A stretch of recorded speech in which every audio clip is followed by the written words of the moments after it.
তোমরা স্ক্রিনে দেখতে পাচ্ছ আমি আছি মাস্টার 106 স্টারে ইলিট মাস্টারে। আর ইলিট মাস্টারে থাকা অবস্থায় দেখো আমি একটা ম্যাচের মধ্যে কিন্তু দুইবার ফেস করে ফেললাম, টিম ওয়াইপ আপ করে ফেললাম। দেখো এটা হচ্ছে প্রথম টিম ওয়াইপ আপ, এটা হচ্ছে গিয়ে দ্বিতীয় টিম ওয়াইপ আপ।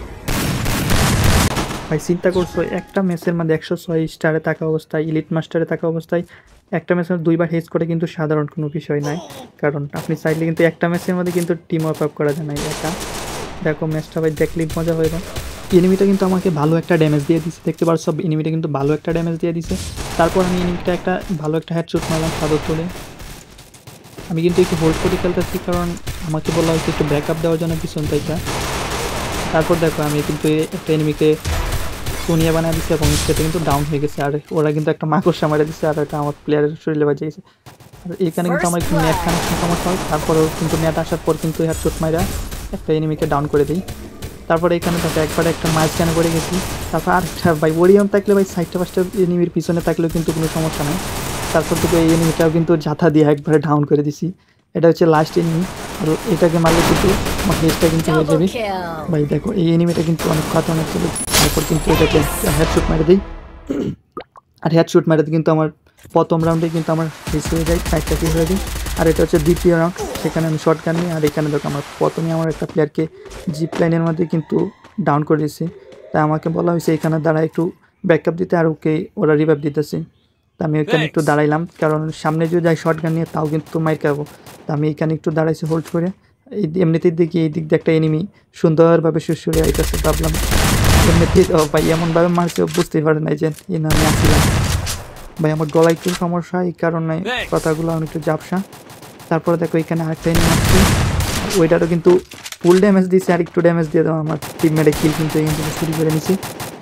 তারপর আবার এখান থেকে সামনে যাওয়া শুরু করছি কারণ এখন কিন্তু আমাদের ম্যাচ জেতার সময় বেশি। তারপর আরেকটা এনিমি কিন্তু শর্ট গান দিয়ে ডাউন করে দিই, আর আমাদেরকে ম্যাচটা কিন্তু বিজয়ী হয়ে যায়।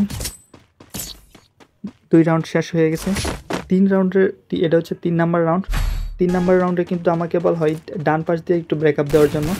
ওরা আমার চাইতে আরও বেশি ভালো খেলে, কিন্তু এই ম্যাচে আমি একটু বেশি ভালো খেলে ফেলছি। তাই আমি এখান থেকে ব্রেকআপ দিতে দিক দিয়ে নেমেই আসে নাই, আরও আমাদের একটা টিমমেট কিন্তু সামনে নক করেছে, দেখছো ক্লিয়ার হয়ে দিয়েছে। তারপর দেখি ওই দিক দিয়ে আরেকটা প্লেয়ারকে আমাদের ডাউন করে দিয়েছে। তারপর আমি কই না ওই দিক দিয়ে ব্রেকআপ দিয়ে লাভ নাই। তারপর দিয়ে আমার সামনে দিয়ে কি সুন্দরভাবে একটা এনিমি দৌড়ে যেতেছে। তারপরে ওইটাতে আমি ড্যামেজ দিতাম যে এমনিতে প্যাক করে ফেলাই, কি সুন্দরভাবে প্যাক করছে যাতে কিছু এমনিতে দিয়ে আমার আরেকটা টিমমেট ছিল ওইটাকে নক করেছে। আর আমি এখানে গিয়ে শর্ট গান একটাকে ডাউন করে দিই।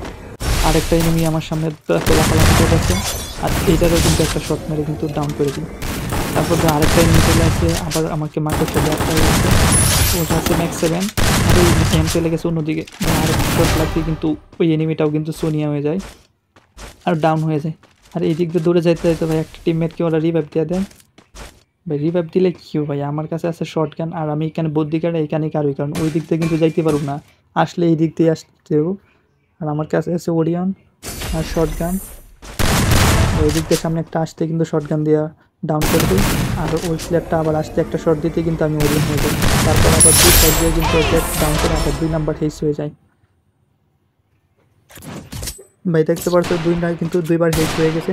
3 নাম্বার রাউন্ডটা কিন্তু আরও বেশি অনেক বেশি অসাধারণ হয়, কারণ এই ম্যাচটা কিন্তু দেখা এরকম একটা অঘটন ঘটতে দেখতে পারতাম। মানে এই ম্যাচের মধ্যে পুরাই একটা সমস্যা সৃষ্টি হয়।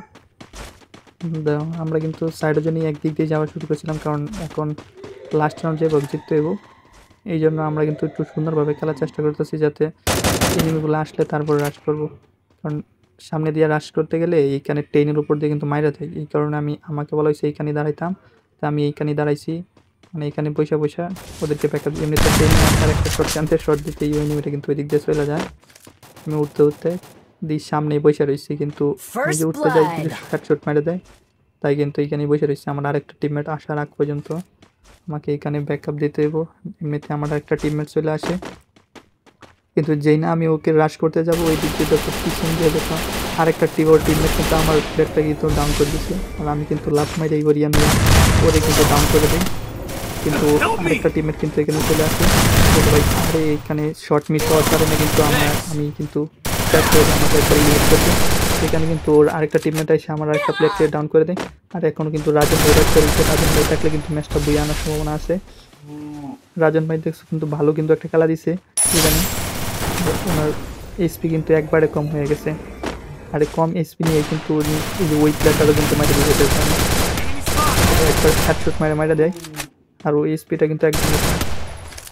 আর রাজন ভাই চাইছিল সামনেতে গিয়া ওই টিমমেটরা রিভাইভ দিতে চাইতেছে, কিন্তু আমরা না করার সত্ত্বেও অনেক গিয়া তারপর আবার বুঝছেন না রিভাইভ দেওয়া যেত না, তাই আবার পিছনে ব্যাক করে আসে। আর এইখানেই ঘটে যত সমস্যা।